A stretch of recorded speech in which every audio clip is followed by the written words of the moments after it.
Okay, good morning, good morning, good morning, good morning mga kaibigan po natin.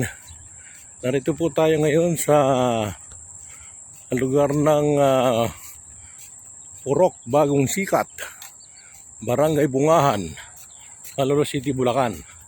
At ito po binibidyohan po natin yung mga lokasyon ng mga bukid kung saan ay may katabi ito ng mga nabili na ng mga lupa, kung saan ay napakalaki itong nabili na kung saan ay hindi na po tinataniman ng palay. At ito po ay talahib na, kung saan ay nalam po natin yung may-ari nito, kung saan ay malaman natin kung ito po ba talaga ang sabi ng iba ay Ribisco. Ang sabi naman po ng iba ay pag-aari ni Manny Villar, na kung saan ay napakalawak nitong lugar.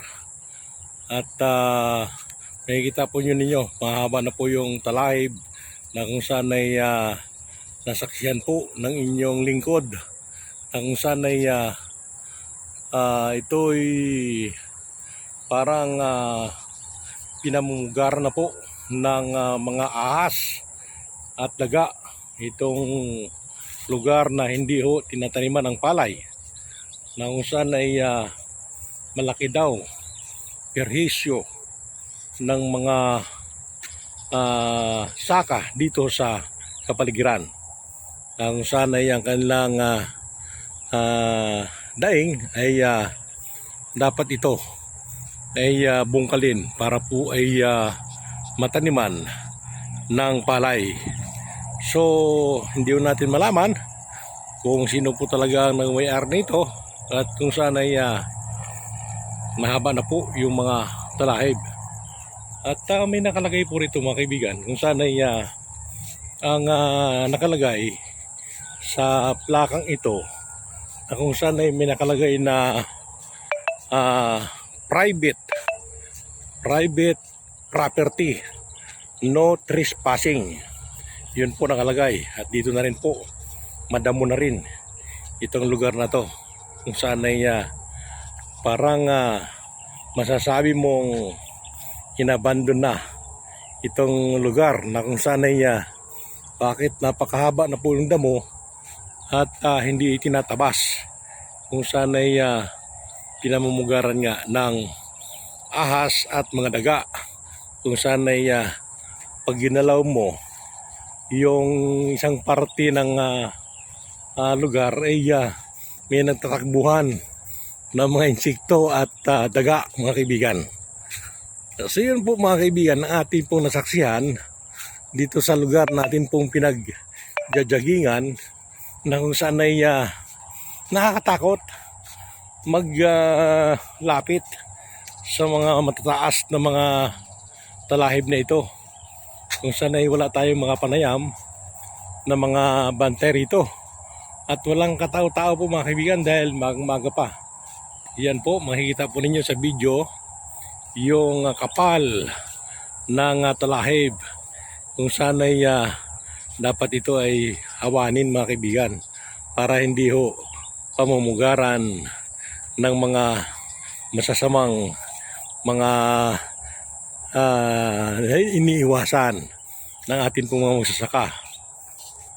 Nakakatakot nga naman, na kung saan ay baka mamaya biglang tuklawin ka na lang ng ahas mga kaibigan. So yun po mga kaibigan ang concern ng iba't iba po natin ng mga magsasaka, kung saan ay malinis itong lugar at makumbinhinti ang mga taong mga naglalakad dito sa kapaligiran.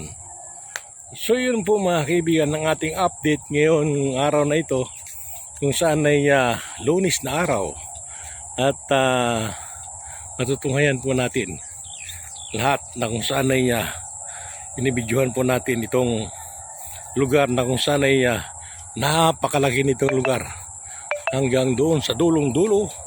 Yun po mga kaibigan, tatanaw po ninyo. At yan ay hindi ho na iniintindi ng nakabili. Pero ito dapat mga kaibigan ay mabigyan ng pansin ng atin pong mga barangay na kung saan ay ayusin man lang itong talahib na nakapaligid sa mga bukid kung saan ay ang iniingatan ng ating mga magsasaka ay yung matuklaw sila ng ahas. So yun po mga kaibigan ng atin pong nasakyan dito sa ating pag-jogging na kung saan ay makikita po natin. At maya po ikot pa tayo dun sa may dulo at tingnan pa rin po natin yung mga pangyayari. Salamat at hanggang dito na lamang at maraming gandang umaga sa iyo lahat at maraming salamat. Thank you.